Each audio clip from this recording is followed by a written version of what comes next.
tulivyo na tofauti zetu, baadaye ndo wanakuja wanapandikiza vitu vingine, wanaleta mkutano mkuu katikati ya msimu. Nafasi ya Simba kupenya hatua ya robo finali sasa hivi kwa msimu ni ngumu.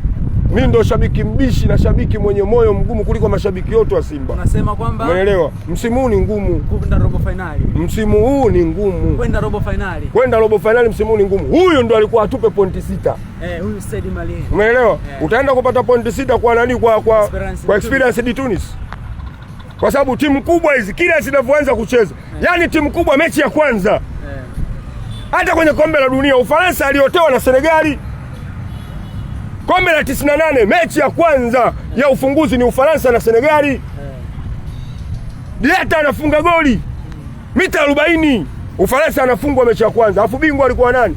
Kombe la dunia 98 alikuwa Ufaransa.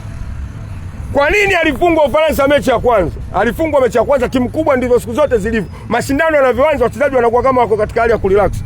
Kila mashindano yanavyoendelea kwenda mbele na timu inazidi kufanya kubadilika. Experience wewe mwenyewe umemwona na Atletico di Rwanda jana.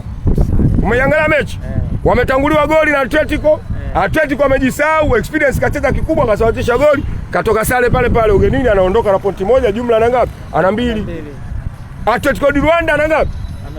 Ana 4. Huyu jenda nani? Stade Maria ana pointi ngapi? 4. Tafsiri yake Simba amebaki na pointi ngapi?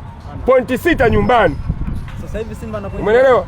Yaani pointi 6 nyumbani, Simba na 0. Maana yake tukitegemea nyumbani Simba na pointi 6. Aende akatoe sare 2 anakuwa na 8. Wakati huo hawa wenzio nao wote wamekaa kimya, michezo yao wanafanyaje? Na wakati kila mtu ana mechi za nyumbani 2-2. Kwa hiyo na maana ni msimu ndo maana nikakwambia ni ngumu. Ile historia haiwezi kujirudia. Vipers anapigwa nje. Ngumu. Utamfunga nani? Ulimfunga Vipers. Huyu ndo alitakiwa awe Vipers. Huyu leo ndo alitakuwa awe Vipers.